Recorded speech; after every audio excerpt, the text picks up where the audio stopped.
So according to neuroscientists, Gen Z is the first generation that is less intelligent than the one before it.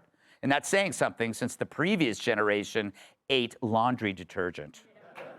But kids born between 97 and 2010 underperformed on basically every cognitive measure, from basic attention, memory, literacy, numeracy, whatever, executive function, and general IQ. And the culprit, of course, they blame the evil screens. It's true, so many are looking at their phones constantly that there's been a huge increase of me running them over. Of course, whenever something goes wrong in America today, we blame the rectangle. Kids can't read, must be the iPad. Can't do math, it's the phone. Kids aren't watching Fox and Friends. Well, maybe it's because they have eyes. But here's the thing. Tools don't make you dumber, they make you smarter. It's what separates humans from animals. Think about it. When was the last time you saw a kangaroo change a tire? Or a cow use a vibrator? Wrong picture. People. Now, blaming technology for being dumb is like blaming your hair trimmer for the $sign shaved on the back of your head. It's a tool. It's not the tool to blame. It's the system handing kids the tool after removing discipline, standards, and critical thinking. It's like handing a drunk his car keys and then being surprised he ended up driving through the front of a 7-Eleven. Remember, it was the teachers' unions who pushed the lockdowns, and they kept schools closed, kids isolated, parents scrambling, and now they're shocked that test scores collapsed like J.B. Pritzker running after an ice cream truck. Social media also wasn't behind the political activism and trans mania that took over classrooms. That was activists masquerading as instructors.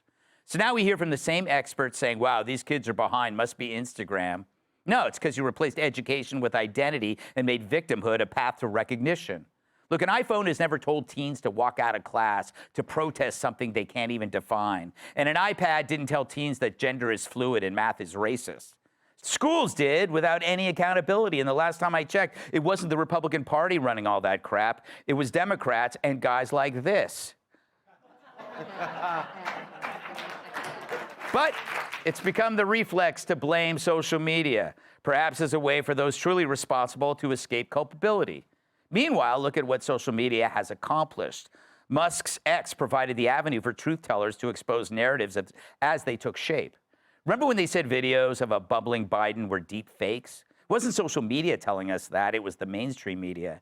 And it was the dissemination of truth through X that debunked like that within hours. In the old days, if someone staged a fake hate crime, the media would run with it for months or years. Now the internet investigates in real time. Without social media, Jussie Smollett would still be a civil rights hero instead of a known sugar daddy for Nigerian bodybuilders. Sure, the internet can suck, but never in history have people been exposed to more ideas, narratives, and counter-narratives of every sort. So this idea that screens just make kids stupid ignores reality. The real brain rot comes from teaching kids what to think instead of how to think. It starts with pushing orthodoxy. You either believe this or you are evil. Then school becomes repeat after me instead of think for yourself. Which means that this generation, hopefully, may end up being the smartest of all, because they're figuring out that those in charge of the truth are all full of Let's welcome tonight's guest. He once took third place in Last Hobo Standing. Host of the Loftus Party podcast, comedian Michael Loftus. She once won the Orange Prize for fiction because her writing is so appealing. Author Lionel Shriver. She went from spin doctors to hip doctors. Host of the Kennedy Saves the World podcast, Kennedy. And what you call a bike chain, he calls dental floss. Former NWA world champion, host of the Planet Tyrus podcast, Tyrus.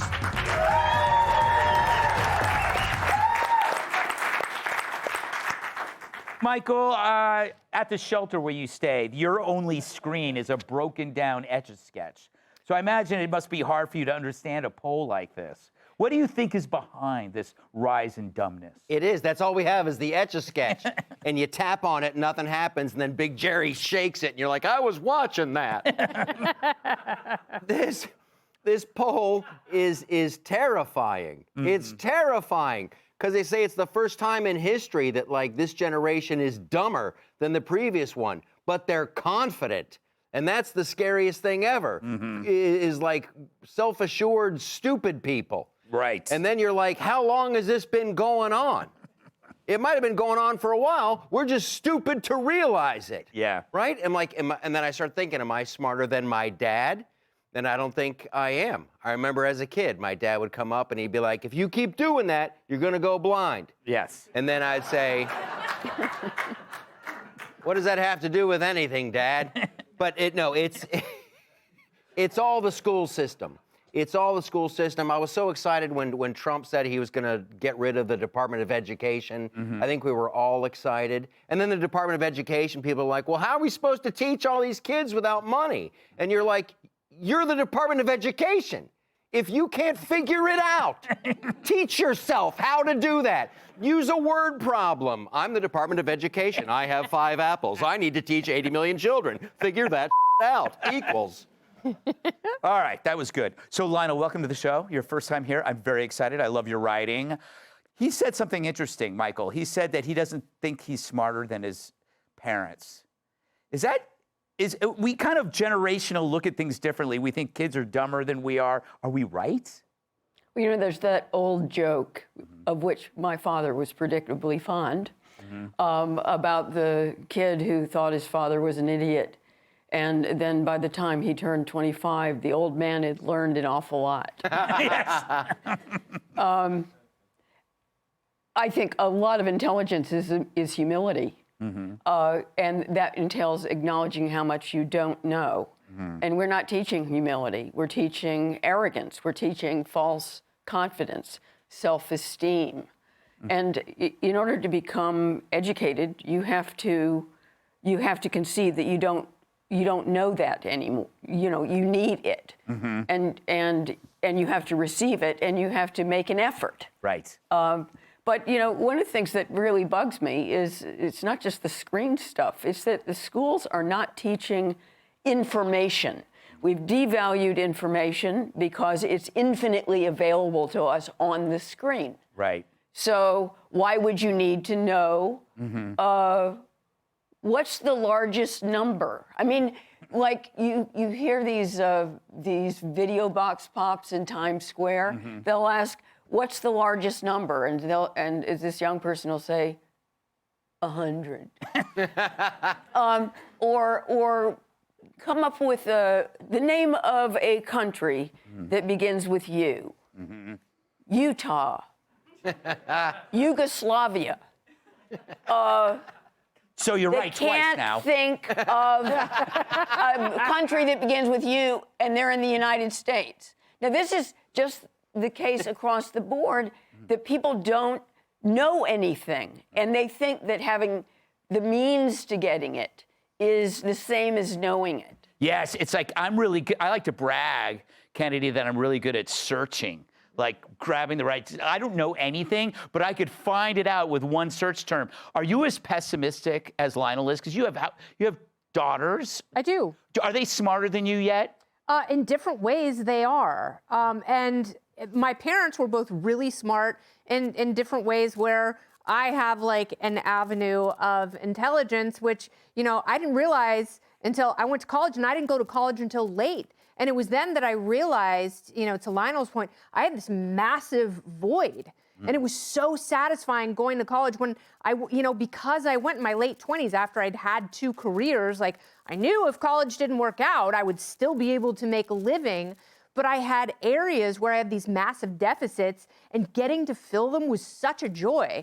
And I've always tried to encourage my daughters to do the same thing. I've got one in college, and I've got one who's a junior in high school. And I keep telling her, number 1, you don't have to go to college. And number 2, and this is what drives me crazy, like they hector these kids, what are you majoring in? What do you want to do? And I'm like, no one really knows what they want to do. But they try and force kids into these areas of specialization. But if you have kids who are naturally intelligent and they do have this incredible aptitude, we do not indulge that. You don't let kids, you don't allow them to be painters and to spend 8 hours a day painting and sculpting, because if they have their own lane of intelligence, they should be able to do that. But you can't with teachers' unions, an entire education system that is set upon a Prussian learning system from the 1800s. It's so incredibly outdated, but critical thinking never goes out of style. Yeah, no, I like that you brought. You can make a lot of money painting. You can make a lot of money painting, like houses, stuff Hunter like Biden. that. Yes, look at that. All right, Tyrus. Okay, are we right to blame screens? Am I right to say it's not the? Okay. It's not the screens. It's not the schools. It's the parents. Lazy parents. Lazy parenting. Schools have always been one way or the other. There was a time when schools would preach you that a person of my color shouldn't sit at the same table as you. But parents knew better. You mean tan? Yes. It's Black History Month, so he's behaving. But I look at how my mother did things, right? And she was a single mom who worked 90 hours a week, worked nights, but before she would go to bed in the morning, when she came in, we were going out. We had to have our books out. We had to show our work for school. Then when we came home and she's getting ready to go to work, we had to do our homework before we did anything else. And if we didn't have homework, she would invent it for us. And now we didn't have the net. We had to get an Encyclopedia Britannica and write down 5 things. Our mother forced us to search. What it is now is parents, when you decide that you're going to give your kid a tablet to do his homework, there's no search. They write, what's the answer to this? Boom, oh, there it is, and they write it down. You didn't learn anything. But then mom and dad can go on their tablet and see what their ex-girlfriend's having for dinner tomorrow night.